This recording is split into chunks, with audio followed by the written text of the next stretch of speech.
Hello, Radhe Radhe सभी को। आज मैं आपके सामने पद्मिनी एकादशी की कथा लेकर आई हूँ।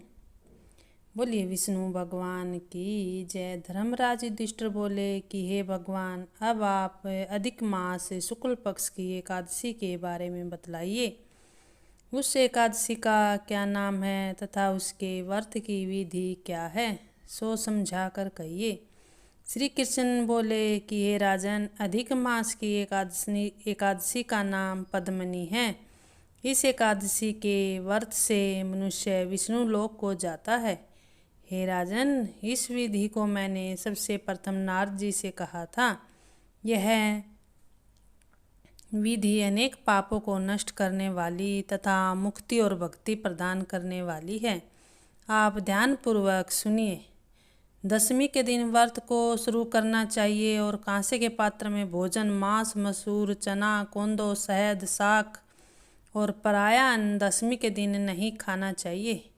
इस दिन हविष्य भोजन करना चाहिए और नमक भी नहीं खाना चाहिए। उस रात्रि को भूमि पर शयन करना चाहिए और ब्रह्मचार्य पूर्वक रहना चाहिए। एकादशी के दिन प्रातः उठकर नित्य क्रिया से निर्वृत होकर दातुन करनी चाहिए और 12 बार कुल्ला करके पुण्य क्षेत्र में स्नान करके चला जाना चाहिए। उस समय गोमय मृतिका, तिलकुश तथा आमल के चूर्ण से विधि पूर्वक स्नान करना चाहिए। स्नान करने से प्रथम शरीर में मिट्टी लगाते हुए उसी से प्रार्थना करनी चाहिए। हे मृतिके, तुमको भगवान ने सतबाहु रूप धारण करके निकाला है। ब्रह्मा जी ने तुम्हें दिया है और कश्यप जी ने तुमको मंत्र से पूजा है। इसलिए तुम मुझे भगवान की पूजा करने के लिए शुद्ध बना दो।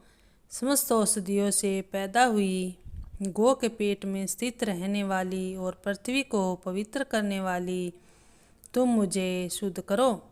ब्रह्मा के थूक से पैदा होने वाली रात्रि तुम मेरे शरीर को छूकर मुझे पवित्र करो। हे शंख चक्र गदाधारी, देव के देव जगन्नाथ, आप मुझे स्नान के लिए आज्ञा दीजिए। इसके उपरांत वरुण मात्र को जप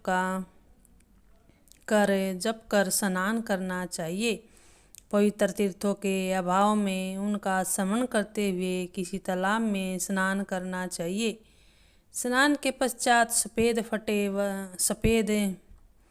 अच्छे वस्त्रों को धारण करके तथा संध्या तर्पण करके मंदिर में जाकर भगवान की पूजा करनी चाहिए। स्वर्ण की राधा सहित भगवान की प्रतिमा या पार्वती सहित महादेव की प्रतिमा बनाकर पूजन करें। धान्य के ऊपर मिट्टी या तांबे का घड़ा रखना चाहिए। उस घड़े को वस्त्र तथा गंध आदि से सुशोभित करके उसके मुंह पर तांबे, रुपया, सोने का पात्र रखना चाहिए।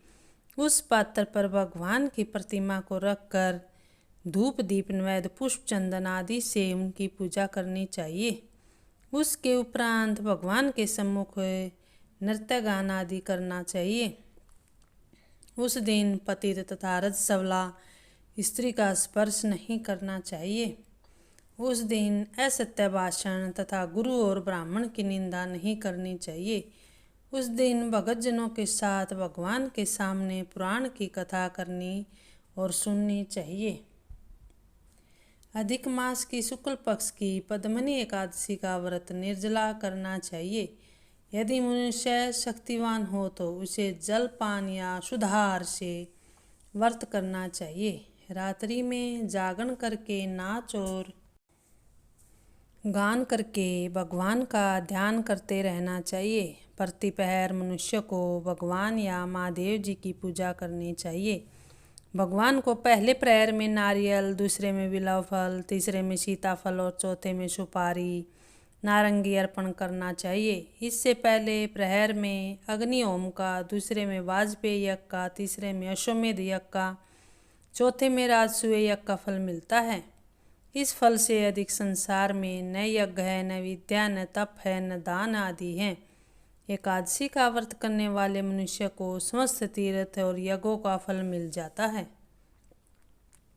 इस तरह से सूर्योदय तक जागरण करना चाहिए और स्नान करके ब्राह्मणों को भोजन कराना चाहिए।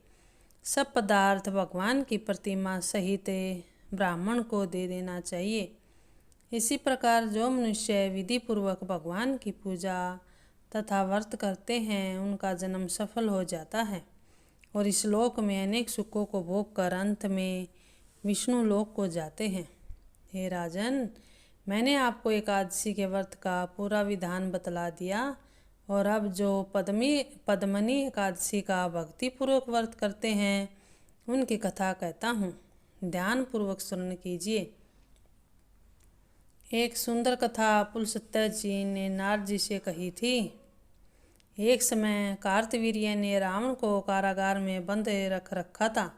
उसको पुलस्त्य जी ने कार्तवीर्य की विनय करके छुड़ाया। इस घटना को सुनकर नारद जी ने पुलस्त्य जी से पूछा, हे महाराज, उस महावीर रावण जिसने समस्त देवताओं सहित देवराज इंद्र को जीत लिया था, उसको कार्तवीर्य ने किस प्रकार से जीता, सो आप मुझे समझाइए। इस पर पुलस्त्य जी बोले, हे नारद, आप पहले कार्तवीर्य की उत्पत्ति सुनो। त्रेता युग में महिष्मति नाम की नगरी में उपकीर्तवीर्य राजा राज्य करता था। उस राजा के 100 स्त्रियां थी। उसमें से किसी के भी राज्यभार लेने वाला योग्य पुत्र नहीं था। उस राजा ने पुत्र की प्राप्ति के लिए यज्ञ किए, परंतु सब असफल रहे। अंत में वह तप के द्वारा ही सिद्धियों को प्राप्त जानकर तपस्या के लिए वन को चला गया। उसकी स्त्री हरिश्चंद्र की पुत्री परमदा वस्त्राभूषणों को त्याग कर अपने पति के साथ गंधमादन पर्वत पर चली गई।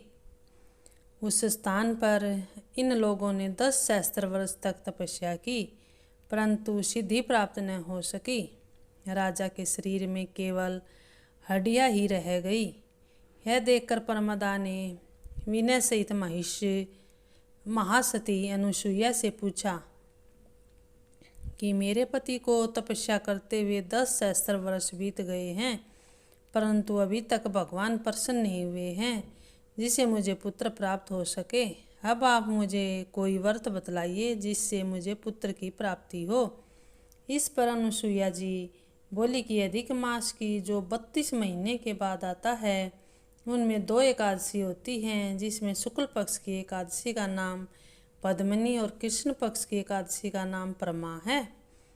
उसके जागरण और व्रत करने से भगवान तुम्हें अवश्य ही पुत्र देंगे। इसके पश्चात अनुसुईया जी ने व्रत की विधि बतलाई।